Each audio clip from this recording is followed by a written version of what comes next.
Na mtazamaji, karibu tena. Hii ni Kudzacha na kwa sasa tunaingia kwenye kitengo chengine ambapo leo na imani kwamba unafahamu kwamba ni World Youth Skills Day ama siku ya kimataifa ya ujuzi kwa vijana. Na leo tutafanya mambo tofauti kidogo hapa studioni, maana nina wageni kadhaa.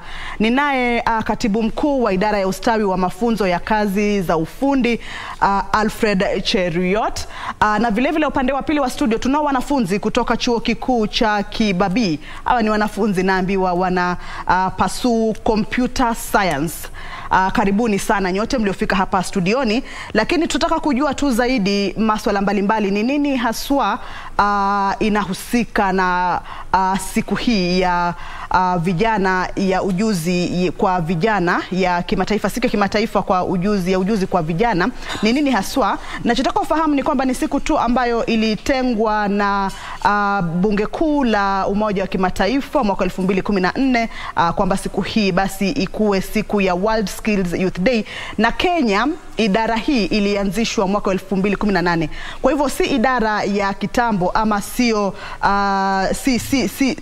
hatujaiadhimisha kwa miaka mingi. Tulianza mwaka 2018, 19, 20, 21, 22 ambao ni sasa kama sijakosea Katibu.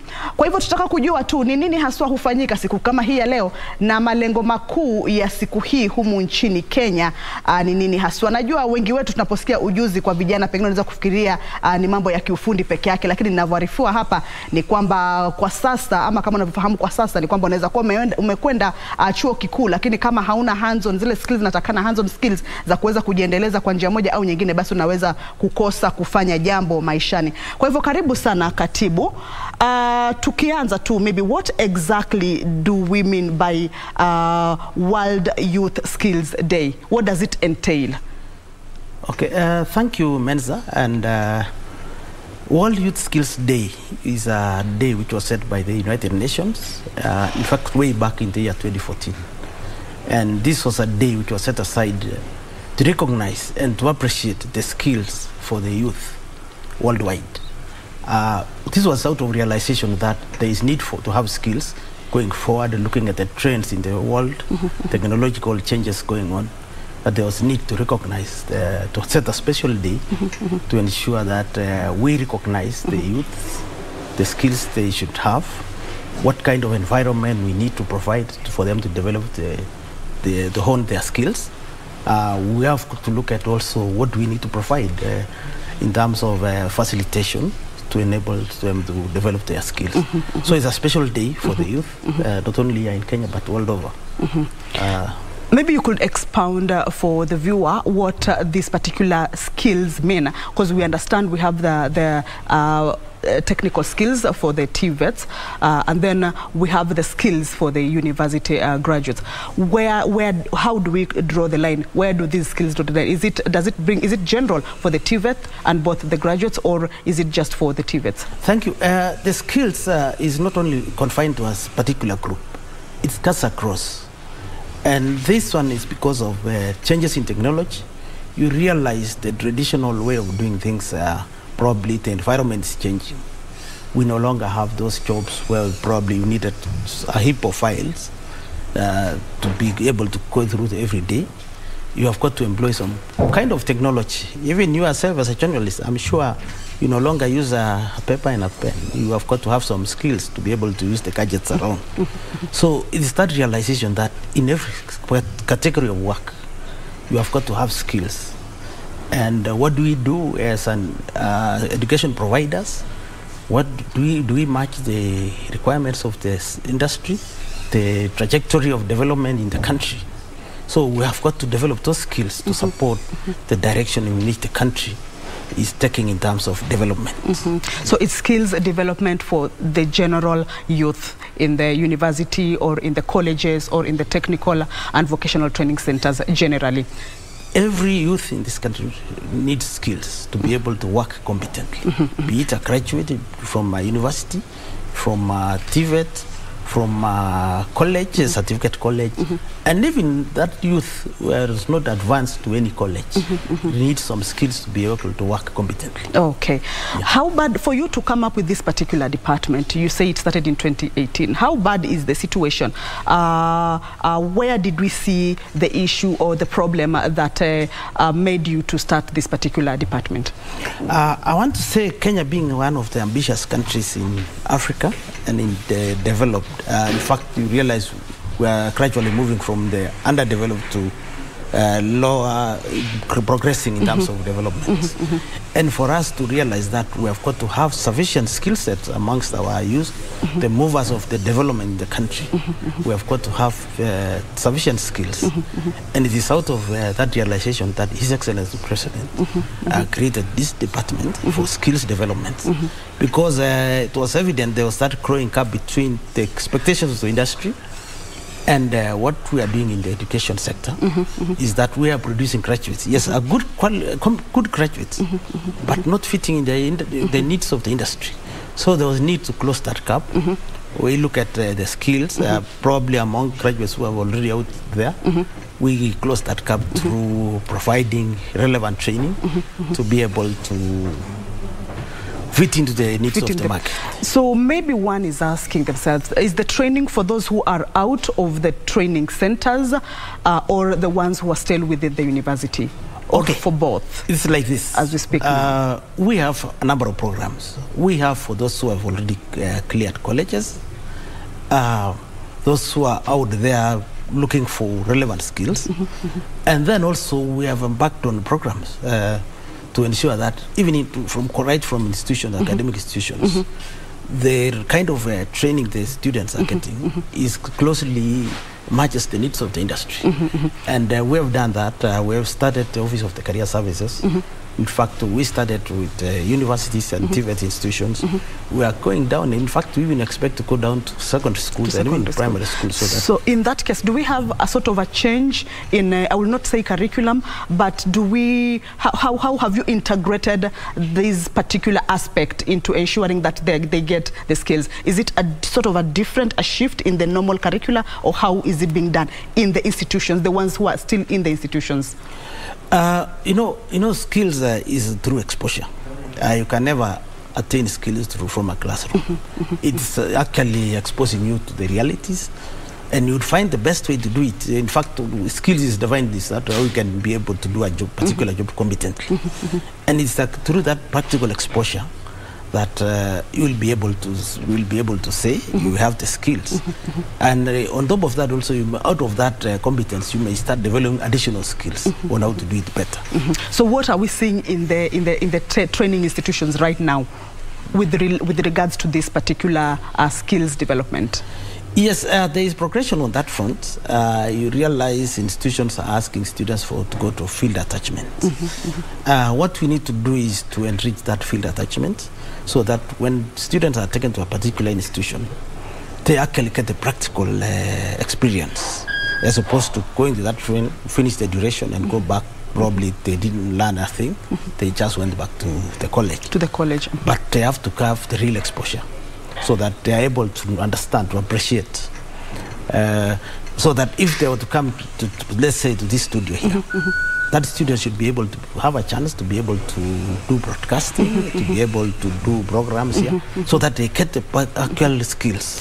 So basically, it's more of exposure, it's more of hands-on skills that you try to impart on these students. Exactly. How about the ones who are out of the training institutions? You said you also have those ones who are out of the institutions. How does it work? Yes, we've been running a number of programs to ensure that those who are interested, who are field there, they can come on board for training. We arrange with the industry to have some short duration attachment, to have the necessary experience, with a view to having them being competitive in the job market. They're able to work right from day one. You remember, employers often ask for experience. They ask for 3 years experience. Where do you expect a youth from a college to get that experience? Unless somebody somewhere gives that person an opportunity to work for that period, so that another employer can say, have you worked for 3 years? But there must be a first time. So we have to ensure that even that one who has never been employed to anyone has that knowledge, has that competence, has that skill. Yes. Okay, let's make it practical. I'm here, I graduated maybe in mass communication, let's say. Yes, yes. Or even computer science, now that we have the computer science students here. Yes. But I'm not employed yet. Yes. Where do I start? I hear about this particular news that you're giving us today. Maybe someone doesn't have information about this. So today I get to hear about this particular initiative that you are undertaking. Where do I start from? I'm home, I graduated, but I don't have any job. Where do I start from? If you go to the Ministry of Education website, you'll be able to look at, often we advertise for skilled youths who are interested in programs. We get a number of them. And I can give you an example. We've seen the youth who are in the Kazi. We've been getting a list of them and what areas to want to train on. And then we organize with institutions to give them the necessary skills so that they'll be able to, from there they'll be ready for the job market. They can work for themselves as long as they've acquired the necessary skills. And I can tell you, Menza, these skills may not be something so much for demand. You may find they lack a bit of skill to be able to connect point A and point B. Yeah, so maybe entrepreneurship skills, interpersonal skills, just small basic because you may find a student is not that totally ignorant, but they lack just a small cap somewhere. Is it that they pursued something that they were not interested in, but they were not so keen in doing? Maybe they did not understand where the talent lies, where their career path lies. Maybe once they're out is when, and then they join the institutions, maybe that's when they realize that I'm supposed to do this. Yeah, that is why we have embarked on the Office of the Career Service. This is an office which is meant to guide the students on what they need to pursue based on what the career person has understood is the interest area of the person, on the qualifications. Because you may realize some students even pursue a course without understanding exactly at the end of this course what do I end up being my area of specialization. And when they realize that, they want to change. They want to change. You find they don't have the interest, because also a skill you get when you have an interest. If you don't have the right skill, you are not in the right place, you may not have the interest. Okay, nitabadilisha nizungumze Kiswahili kidogo sasa. Kuna wale ambao pengine katika hizi nafasi ambazo mmezitoa kwa hawa wanafunzi ambao mnasema mmetoa kwenye kuwapatia ujuzi. Unaona ni upande upi umeegemea sana? Wengi wamepata ujuzi wa kufanya nini? Je, ni biashara? Je, ni ufundi maybe wa carpentry? Ama ni ufundi gani ambao wengi ambao mmewafundisha postgraduate wenye mmewapata huku nje na mkawaingiza kwenye institutions wakapata mafunzo? Unaona wengi wamepata ujuzi wa aina ipi ama wa kufanya nini? Most of our students, those who have trained, I think they are in all areas, before COVID. In fact, it was immediately when COVID struck. We trained about 300 youths in Mombasa in collaboration with an EPZ there called Kotoa, somewhere in Mombasa, in Kambala. And this youth, all what they wanted was to have skills to be work in as a garment making factory. And we take them, we arranged with the organization. They trained them, and immediately all of them, the 300 of them, when they were done, they were absorbed by the organization. So the employers actually, they have opportunities.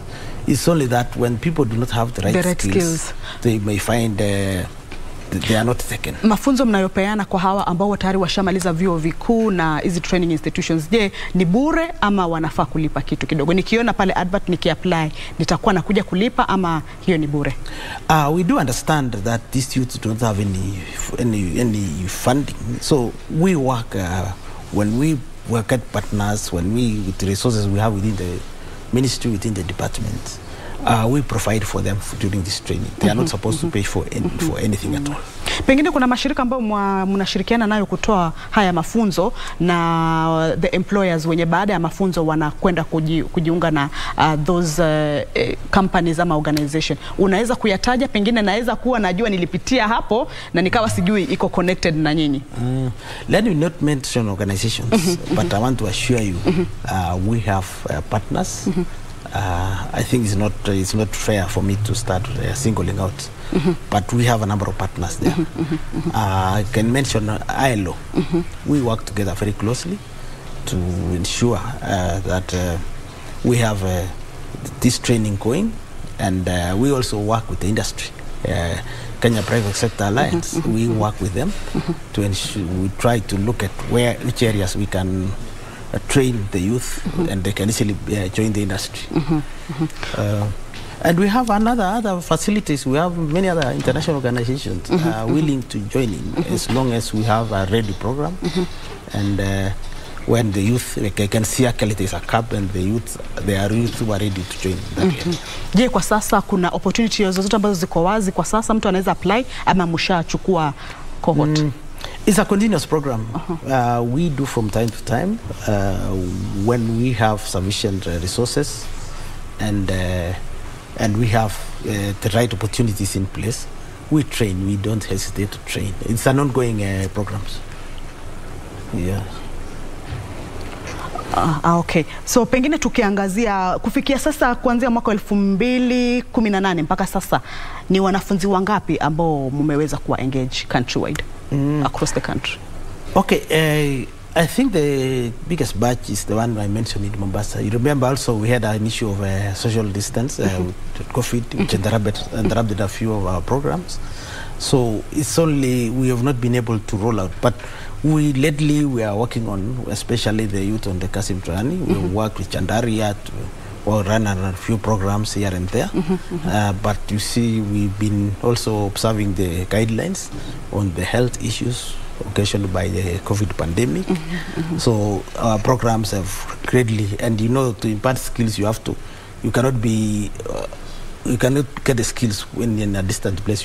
There has to be physical interaction to be able to have this. Kwa hivyo kivyenu nyinyi munaona kwamba hakufai kijana yoyote kuwa kule nje. No youth should just stay out there saying they do not have a job and yet hawajajileta kwenu kuuliza kama wanaweza pata ujuzi fulani wakapata kazi za kufanya.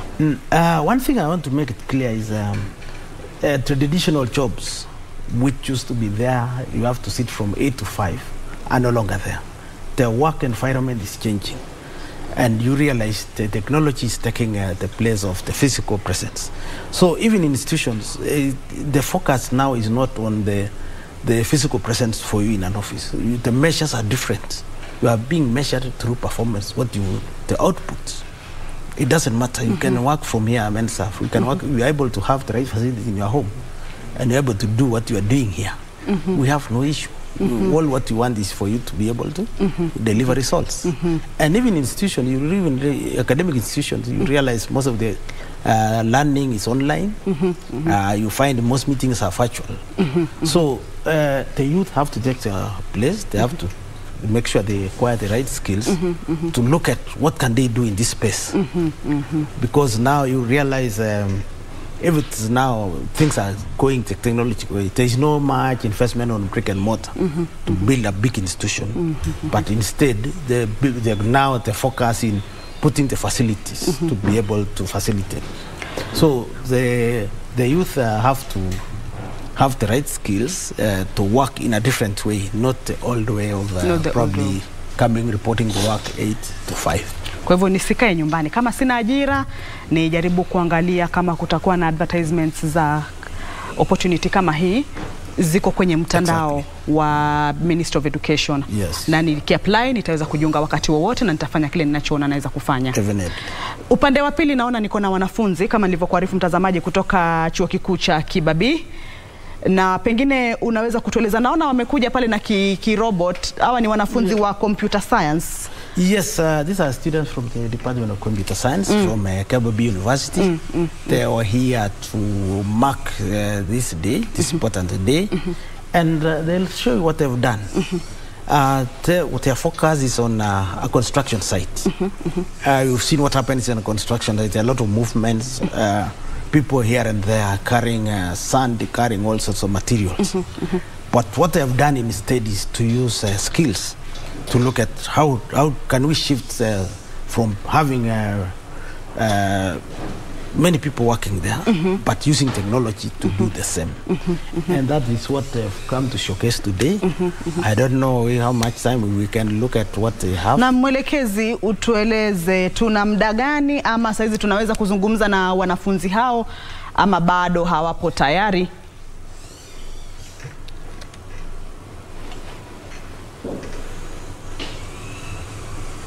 Sijui kama wana.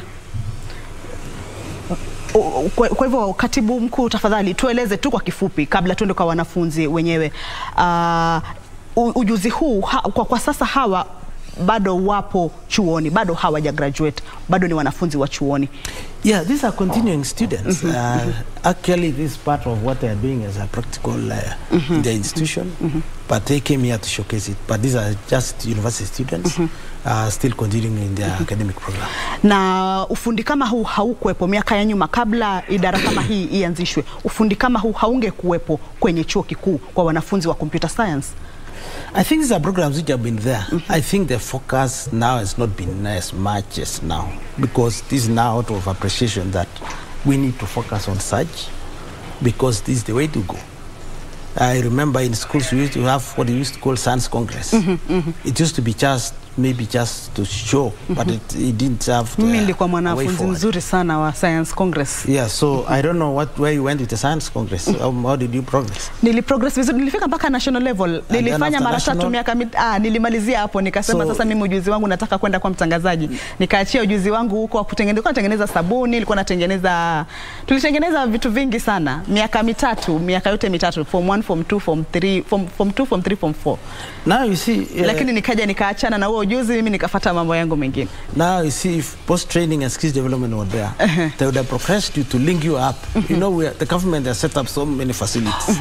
Like you'll find the youth fund would have set you linked with the youth fund, hand you over, they fund your enterprise, then you start your factory for making your soap. But you see, it ends there, no further. But now the government has put more focus on that. We want to ensure that the youth become entrepreneurs, they become self-employed, they can employ others. Yes, as opposed to finishing and waiting for someone to employ. Na pia kutengeneza kifaa kama kile ni ile hali ya kuwatia changamoto, kuona kwamba lazima chemsha bongo, kuwafanya akili ifikirie kwamba tuko hapa kweli tuna vitabu na makaratasi na kalamu, lakini lazima akili zetu pia zifikirie zaidi ama zifikirie mbele zaidi. Yes, exactly. And to look at a way also, not to end it like what they are doing now. How can we progress them so that can it progress to something else? Can it be something which the industry can adopt? And those are the things, the linkages we work on State Department for Post Training and Skills Development. Kwa hivyo wakishaunda kifaa kama kile, pia mnataka sisitiza zaidi kwamba ujuzi huu usiishie hapa. Yes. Je, ni nani ambaye bado ana interest kutengeneza jambo kama hili ama kuendeleza kitu kama hiki alafu mnaendeleza kule mbele? Je, kuna ujuzi mwingine ambao unafanyika kibabii ama ni hii unaweza There are many, but this is one which we picked for this particular day. And I think if they are ready, we can look at what they do. It's something interesting. I don't know. Sijui kama wapo tayari wanafunzi, watueleze walipata wapi wazo hili.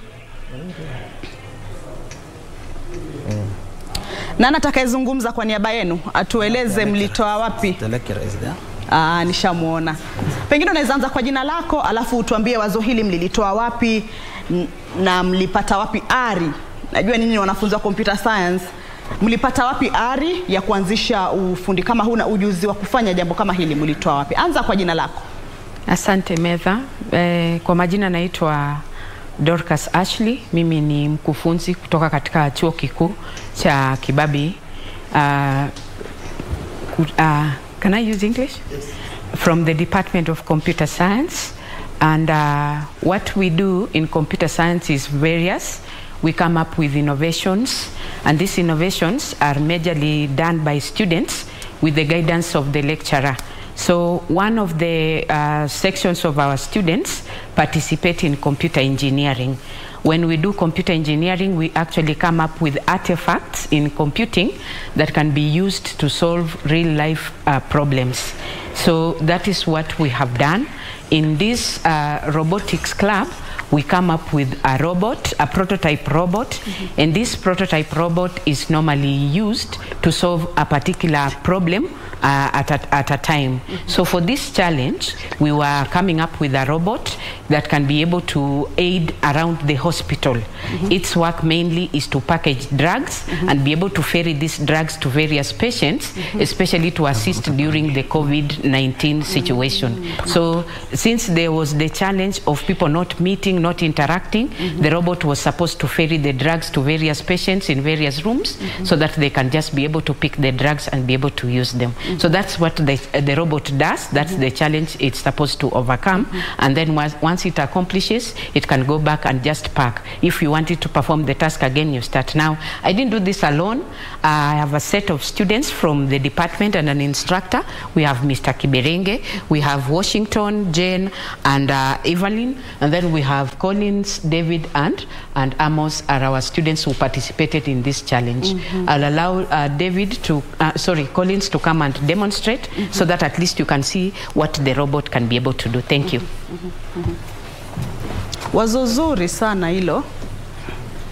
Okay, thank you. I'm Collins Okeyo. We are here to present the robot that we developed as Kibabi University Students Computer Science. The robot is to automate the hospital drug ferrying, and so I'll begin. I power it on, then it has a button, so it will pick the drug. Unfortunately, it hasn't picked. Don't worry. And the robot goes to where it packs the drug. So if it had picked, it will have packed it nicely. Then it actually turns and goes to pick the blue drug.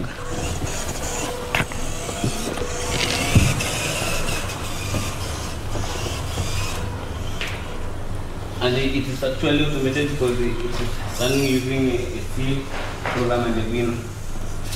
So it picks and plays on the carrier. Because there are two drugs, so it will also pick the red drug. Sorry.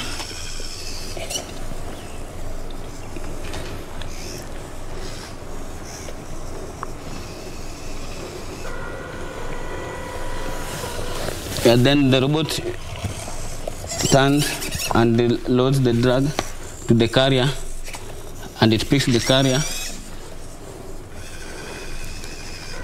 Then it ferries it.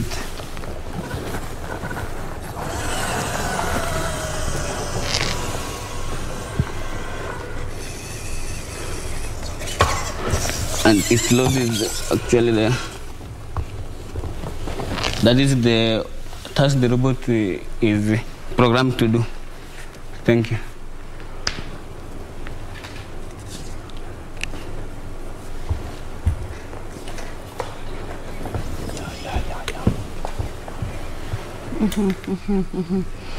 Naam, wazo zuri sana hilo, na naona mnasema mmeweza kutoa wazo hilo kutokana na changamoto tulizozipata wakati wa COVID. Sijui kama mmetumia, mtueleze vifaa mlivyotumia, zile tunasema ni raw materials, mmezitoa wapi ama ni vitu gani mmetumia kuunda hiyo robot yenu? Okay, the school bought for us the equipment. For example, we had to use a servo motor that serves as the arm of the robot, and it also has a pixie camera for sensing the colors of the object.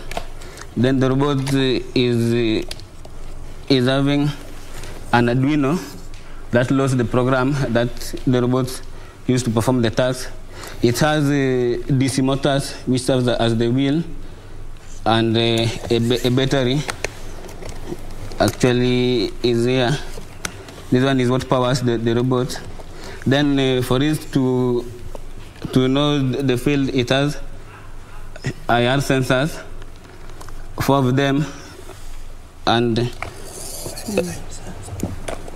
a VL sensor for measuring distance between the object and the robot.